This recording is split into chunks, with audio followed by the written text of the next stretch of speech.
ആ അല്ല അത് പ്രശ്നമില്ല. അതെ മറ്റേ 65 ലക്ഷത്തിൻ്റെ പ്രോജക്റ്റ് നാളെ ഏതാണ്ടൊരു ധാരണയാവും.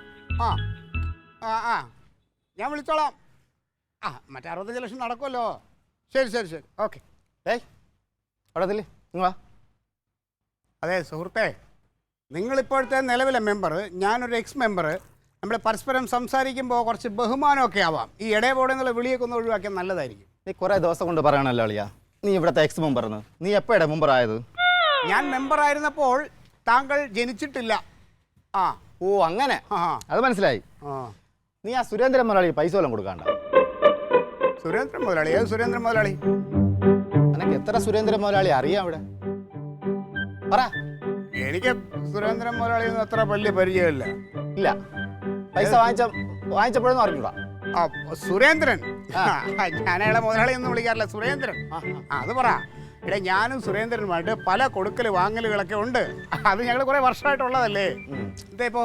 എന്നിട്ട് അങ്ങനെ അല്ലല്ലോ പറഞ്ഞത്. പിന്നെ വാങ്ങല് മാത്രമേ ഉള്ളെന്നല്ലേ പറഞ്ഞു, കൊടുക്കലൊന്നും ഇല്ലെന്നാണല്ലോ പറഞ്ഞത്. അയാള് ഭയങ്കര തമാശക്കാരനാ. ഈയിടെയായിട്ട് തമാശയുടെ ഒരു ബുക്ക് എഴുതിക്കൊണ്ടിരിക്കുകയാണ്. സത്യം, ഈ ഇടയ്ക്ക് ഭയങ്കര തമാശയാണ്. ഇന്നലെ ഒരു തമാശ നടന്നു, ഭയങ്കര തമാശ. ഇപ്പോഴാണ് മനസ്സിലായത്. ഇന്നലെ എൻ്റെ അടുത്ത് വിളിച്ച് ചോദിക്കാണ് ഞാൻ അവിടെ പോയപ്പോഴേ, ആ കള്ള തെണ്ടി ക്ലീറ്റോ അവിടെ ഉണ്ടായിരുന്നു. കുറെ പൈസ വാങ്ങിച്ചിട്ടുണ്ട്, ഇതുവരെ തിരിച്ചു കൊണ്ടുവന്നില്ലാന്ന്. ഭയങ്കര തമാശ. എനിക്ക് കേട്ടപ്പോൾ ചിരി വന്നു. അതെ, ആ പിന്നെ അത് അത്ര വലിയ ചിരിക്കാനുള്ള തമാശയൊന്നുമല്ല അത്. പിന്നെ ഞാനും അയാളുമായിട്ട് പൈസ വാങ്ങിക്കാൻ കൊടുക്കുകയും ചെയ്തിട്ടുണ്ട്. അത് ഞങ്ങൾ തമ്മിൽ തീർത്തോളാം. ഇയാൾ അത് അവർക്ക് വിഷമിക്കേണ്ട കാര്യമില്ല. ഇനി നിനക്ക് അത്രയ്ക്കും വിഷമാണെന്നുണ്ടെങ്കിൽ നീ ഒരു കാര്യം ചെയ്യുക, ആ പൈസ കൊടുത്തോ.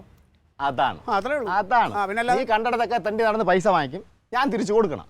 ഡേയ്, ഞാൻ പലരെയും നിന്നും കാശ് വാങ്ങിക്കും. അംബാനിയുടെ നിന്ന് വാങ്ങിച്ചിട്ടുണ്ട്, വിജയ് മല്യയുടെ നിന്ന് വാങ്ങിച്ചിട്ടുണ്ട്, അങ്ങനെ പല പ്രമുഖരെയും നിന്നും വാങ്ങിക്കും. നീ അതൊന്നും ഓർത്ത് വിഷമിക്കണ്ട കേട്ടാ. നീ അംബാനി വിജയ് മല്യ മാത്രമേ, നീ ബിൽഗേറ്റ്സിന്റെ വരെ വാങ്ങിക്കും. അതിനുള്ള കഴിവ് നിനക്കുണ്ട്. ആൾക്കാരെ പറ്റിച്ച് വാങ്ങിക്കാനുള്ള കഴിവ് നിനക്കുണ്ടെന്നുള്ള കാര്യം എനിക്കുണ്ട്. അതിൽ അസൂയപ്പെട്ടൊരു കാര്യമല്ല. ഞാൻ വാങ്ങിക്കാൻ കൊടുക്കും, ചിലപ്പോൾ കൊടുത്തില്ല എന്നിരിക്കും. ഇത്രയും തടി കിടക്കണേ, ഈ ചണ്ണ ചവി കിടക്കണ, എന്തെങ്കിലും ജോലിക്ക് പോടാ. ജോലിക്ക് പോയി കടം വാങ്ങിച്ച് പൈസ കൊടുക്കാൻ നോക്കടാ. എന്നെ പോലൊരു പ്രമുഖൻ പല പരിപാടികളും ചെയ്തെന്നിരിക്കും. അതൊന്ന് ഓർത്ത് നിന്നെ പോലൊരു തുക്കട വിഷമിച്ചിട്ട് കാര്യമല്ല കേട്ടാ. പിന്നെ നിലനില്ലേ, വേറൊരു വലിയ തമാശ കൂടെ അങ്ങനെ ഇന്നലെ പറഞ്ഞു. എന്തരാണാവോ? ആ കൊടുക്കാനുള്ള പൈസ കൊടുത്തില്ലെങ്കിൽ നിന്റെ അളിയൻ കനകനെ വിളിച്ച് പറയും അയാൾ കൂടും കൊടുക്കാൻ ഇങ്ങോട്ട് എടുത്തോണ്ട് വരുമെന്ന്. എനിക്ക് കേട്ടപ്പോൾ അത് കേട്ടപ്പോഴും വലിയ തമാശയായിട്ട് തോന്നി. അമ്പളിക്കുട്ടാ, സത്യത്തില് അളിയനോട് പറയുന്നു പറഞ്ഞു. പിന്നെ അല്ലാതെ പൈസ വാങ്ങിച്ചാ കൊടുക്കണ്ടേടാ. അതിപ്പോ എന്താണെന്നറിയാമോ, ഇങ്ങനെയുള്ള നിസ്സാര ഇടപാടിന് വെറുതെ അളിയനൊക്കെ പിടിച്ചെന്നിട്ട് അത് കുടുംബത്തിലെല്ലാവരും അറിയിച്ചാൽ അത് നാറ്റക്കേസാക്കേണ്ട കാര്യമാണ്. ഞാനിത്തിന് നിസ്സാര പൈസ മേടിച്ചിട്ടുണ്ട്, അത് എന്നോട് ചോദിച്ചാൽ ഞാനങ്ങ് കൊടുക്കൂലേ? ഞാൻ നിസ്സാര പൈസ അങ്ങ് കൊടുത്താൽ പോരെ? എന്തിനാണ് ഇങ്ങോട്ട് ആൾക്കാരെ പറ്റിക്കാൻ നടക്കുന്നത്? അതാണ് അയാൾ എന്നോട് വന്ന് ചോദിക്കണ്ടേ, കാശ് തന്നൂടെ എന്ന്. ഞാൻ അപ്പൊ കൊടുക്കൂലേ? നിന്നെ നോക്കി അങ്ങനെ എവിടെയൊക്കെ നടന്നെന്നറിയാമോ? ഒരുടെ കിട്ടിയെന്നല്ലേ പറയണത്. അമ്പളിക്കുട്ട, ഞാനൊരു പ്രമുഖൻ, തിരക്കുള്ള ആള്, പല പല പരിപാടിയായിട്ട് രാവിലെ ഇറങ്ങുന്നു, വൈകിട്ട് വരുന്നു. അപ്പൊ അതിനിടയ്ക്ക് ചില അങ്ങനെ വൈകിപ്പോവും. അപ്പൊ അതിപ്പോ ഞാൻ കൊടുക്കും. അതിന് ഈ അളിയനെയൊക്കെ വിളിച്ച് പറയുമെന്ന് പറയണത് അത് മോശമായി പോയി കേട്ടോ. ഈ ഫോൺ അങ്ങനെ വിളിക്കും മാത്രം എന്തേ വർക്ക് ആവാത്തത്? ഏത് ഇത് നിന്റെ ഫോണ്? ഫോണ് ഈയിടെയായിട്ട് ഇച്ചിരി കുഴപ്പമുണ്ട്, അതൊന്നും ഞാൻ മാറ്റണമെന്ന് വെച്ചിട്ടിരിക്കുകയാണ്. പൈസ വിളിക്കാൻ കൊടുക്കാനുള്ളവർ വിളിക്കുമ്പോൾ മാത്രം പ്രോബ്ലമാണ്? ഇല്ല, അത് അങ്ങനെയല്ല. അത് ചില സമയത്ത് നമ്മൾ വിളിച്ചാലും അത് കിട്ടാറില്ല. അപ്പോൾ അതെ. അല്ല നില്ലേ, ഒരു കാര്യം കൂടി ചോദിച്ചിട്ട്, നീ ഇപ്പോൾ വരുന്ന വഴിക്ക് ഒരു 65 ലക്ഷത്തിൻ്റെ പ്രോജക്റ്റ് എന്നൊക്കെ പറയാനായിട്ട് അതെന്തോന്നു? അതെ, നാളത്തെ കാരുണ്യ ലോട്ടറിയുടെ ഒരു ടിക്കറ്റ് ഞാൻ എടുത്തിട്ടുണ്ട്. നറുക്കെടുപ്പ് നാളെയാണേ. അടിക്കണമെങ്കിലോ 65 ലക്ഷം. പോടാ പോടാ പോടാ.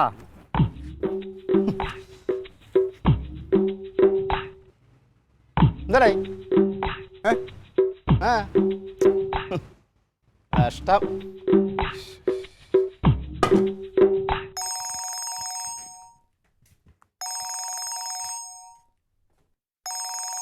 ഹലോ അമ്മേ. ഓ, അടുക്കളയിലായിരുന്നു, പണിയാ. അവള് പുറത്ത് എവിടെയോ കളിക്കുന്നുണ്ട്. ക്ലീറ്റോ രാവിലെ ഇറങ്ങി പാർട്ടിന്ന് പറഞ്ഞ് പോവുമല്ലോ. എന്തോ? ഇല്ലമ്മേ, പണി ഇനി അടുത്ത ആഴ്ച ഉണ്ടാവുള്ളൂ, തൊഴിലുറപ്പിൻ്റെ. തയ്ക്കാനുണ്ട്. എന്തേ ജമന്തിയൊക്കെ ഇവിടെ? അവിടെ കുഴപ്പമൊന്നുമില്ല, അമ്പിളിച്ചേട്ടൻ കുഴപ്പമില്ല. ആ പെണ്ണൊരു സൈസ് പെണ്ണാ. വർത്താനം ഇല്ല, ഒന്നുമില്ല. ക്ലീറ്റോന് കണ്ണിനെടുത്താ കണ്ടൂടാ. അമ്മേ, അയ്യോ വേറൊരു കാര്യം പറയാൻ മറന്നുപോയി. അതെ, മറ്റേ ചിട്ടിയില്ലേ, നമ്മളന്ന് 50,000 കൂടിയില്ലേ, അത് കിട്ടിട്ടോ. പൈസ കിട്ടി. പൈസ മിനിഞ്ഞാന്ന് കൊണ്ട് തന്നു. ആ ഇല്ല, ബാങ്കിലോട്ടൊന്നും ഇട്ടില്ല. ഞാൻ അത് മറ്റേ അമ്മ അന്ന് മേടിച്ചു തന്നില്ലേ ഒരു മഞ്ഞ സാരി, അതിൻ്റെ ഉള്ളിൽ പൊതിഞ്ഞു വെച്ചിട്ടുണ്ട്. ഏയ് സാരിയിലോട്ടൊന്നും നോക്കൂലല്ലോ. ഇല്ല, ആ ബാങ്കിലുള്ള അത് തീർക്കാമെന്ന് വിചാരിച്ചാ. ശരി ശരി. എന്നാ അവനോട് കൂടി പറഞ്ഞേക്കിട്ടാ, പൈസ കിട്ടിയെന്നുള്ളത് പറഞ്ഞേക്കിട്ടാ.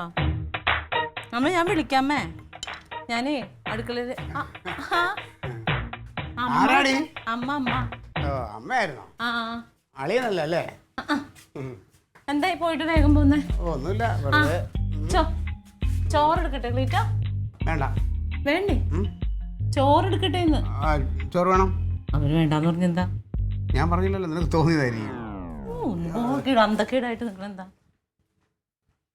ക്ലീറ്റോ?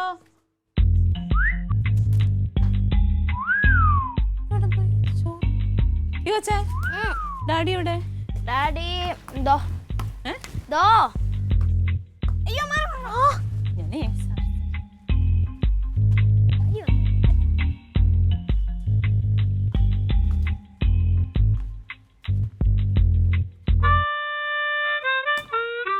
അത് വെട്ടിവിൽക്കാൻ പറ്റൂല, നമ്മുടെ അല്ല.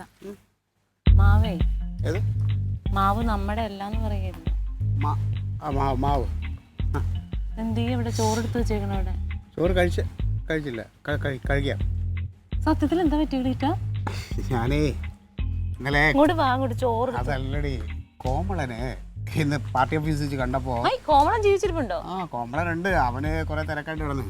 ഇന്നലെ അവനൊരു സിനിമ കണ്ടിട്ട് കഥ പറഞ്ഞു. അത് പറഞ്ഞപ്പോൾ എൻ്റെ മനസ്സിലാകെ ഇങ്ങനെ ആ സിനിമ ഒന്ന് കണ്ടിട്ട് തന്നെ ബാക്കി കാര്യം എന്നുള്ളൊരു ഇതിൽ നിൽക്കുകയാണ്. ഒരു പ്രത്യേകത ഉണ്ട് ആ സിനിമയ്ക്ക്. എന്താ പ്രത്യേകത? ആ സിനിമ നമ്മുടെ ആ കഥയായിട്ട് ബന്ധപ്പെട്ടൊരു സിനിമ. അതായത് പിന്നെ സാമൂഹിക പ്രവർത്തകനായ ഒരു ഭർത്താവ്, പിന്നെ ഈ നിന്നെപ്പോലെ തയ്യൽ ഇതുമായിട്ട് നിൽക്കുന്ന ഒരു ഭാര്യ. അങ്ങനത്തെ സിനിമ എങ്ങനെ കാണാൻ തോന്നുന്നു? നമ്മുടെ ജീവിതം തന്നെയല്ലേ. പക്ഷെ അതല്ല, അത് ഈ അഭ്രവാളികളിലൂടെ വരുമ്പോൾ അതൊന്ന് കാണേണ്ടത് ഒരു ഇത് തന്നെയാണ്. പക്ഷെ അതെന്താ അറിയാമോ, ഭയങ്കര പറഞ്ഞപ്പോൾ തന്നെ എനിക്കങ്ങ് ഫീൽ ചെയ്ത്. കാരണം ആ ഭർത്താവിൻ്റെ യാതനകളും ഭാര്യയുടെ വേദനകളും. വെള്ളരി വള്ളികൾ തീർത്തപ്പോൾ പുതിയ സിനിമ ഉണ്ട്. തീർക്കണതൊക്കെ ഒന്നല്ലല്ലോ. കാണാൻ നമ്മള് പോകും. ഒരു സിനിമ എത്ര നാളായി തുടങ്ങി. ഓരോ പെണ്ണുങ്ങൾ സിനിമ എന്ന് പറഞ്ഞാൽ ചാടി വീഴാൻ നിൽക്കുന്നത്. ഞാൻ ചോദിച്ചിട്ട് തങ്ക, നീ ഇത്ര നാൾ സിനിമ എന്നൊക്കെ പറഞ്ഞാൽ ഓടിച്ചാടി പറഞ്ഞാണല്ലോ. ഇപ്പൊ നിനക്കെന്താണ് സിനിമയ്ക്ക് കുഴപ്പം? എന്റെ കയ്യിൽ കാശില്ല. അത് പറ, അതാണ് പ്രശ്നമെങ്കിൽ മോളെ. എന്റെ ടിക്കറ്റ് ഫ്രീയാ. എവിടെ ഫ്രീ? എനിക്കവിടെ ഫ്രീയാ. അപ്പൊ ഞങ്ങൾക്കോ? നിങ്ങൾക്ക് പിന്നെ 2 ടിക്കറ്റ് എടുക്കണം. അത് ഞാൻ ക്യൂവിൽ നിന്ന് എടുത്തു തരുമല്ലോ. പൈസ ഞാൻ കൊടുക്കും. എവിടുന്ന്? അതൊക്കെ എടുക്കാം. നീ പിന്നെ അതെ, നാളെ നമ്മള് സിനിമയ്ക്ക് പോകുന്നു. ഭക്ഷണം പുറത്തുനിന്ന്. അല്ല, നാളെ വൈകുന്നേരം ഇവർക്ക് ഡ്രോയിങ് ക്ലാസ്. പിന്നെ എവളിനി വരച്ച് രാജാരവിവർമ്മയുടെ കൊച്ചുമോളാവാൻ പോവല്ലേ? അതെ, നാളെ ഡ്രോയിങ് ക്ലാസ്സിന് പോകണ്ട. അത് തന്നെയല്ലാന്ന് അവര് അമ്പിളിച്ചേട്ടനും അവളും അവിടെ ഉണ്ടാവൂല. അപ്പൊ ഇവിടുന്ന് 2 വീട്ടുകാരും ഇത് ആരും ഇല്ലാതെ ഇവിടുന്ന് എങ്ങനെ ഇറങ്ങി? അവര് നാളെ പുറത്ത് പോകണം. അങ്ങനെയാണെങ്കിൽ നാളെ തന്നെ നമ്മളും പുറത്ത് പോകണം. അല്ല, ഞാൻ ചോദിച്ചോട്ടെ, നമ്മൾ പോണ് അവരോട് ഇവിടെ വീട്ടിൽ കാണാൻ പറഞ്ഞാൽ അവർ കാണുമോ? ഇല്ലല്ലോ. അപ്പം എന്ത് ചെയ്യണം? നാളെ തന്നെ പോകണം. നാളെ നമ്മൾ സിനിമയ്ക്ക് പോകുന്നു, നൂൺ ഷോ കാണുന്നു. അത് കഴിഞ്ഞ് നമ്മൾ ബിരിയാണി ഒക്കെ കഴിച്ച് സാവകാശം നമ്മൾ വരുന്നു. ഞാൻ ആഗ്രഹിക്കുക, എന്നിട്ട് പിന്നെ അത് അവസാനം എന്തെങ്കിലും ഒരു നല്ല കാര്യം പറഞ്ഞ കർത്താവിനാണ് സത്യം. നാളെ നമ്മൾ സിനിമയ്ക്ക് പോയിരിക്കും, ബിരിയാണിയും കഴിച്ചിരിക്കും. പ്രശ്നം തീർന്നല്ല. നമുക്ക് 11:15 സിനിമ. നമുക്കൊരു 10 മണിക്ക് ഇവിടുന്ന് ഇറങ്ങാന്നേ. എന്നാ ശരി. അല്ലേ? ഞാൻ ഒരു കോളൊന്ന് വിളിച്ചോട്ടെ. മതി.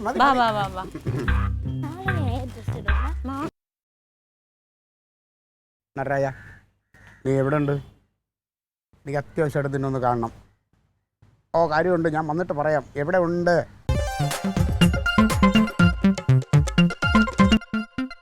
Alien versus Alien.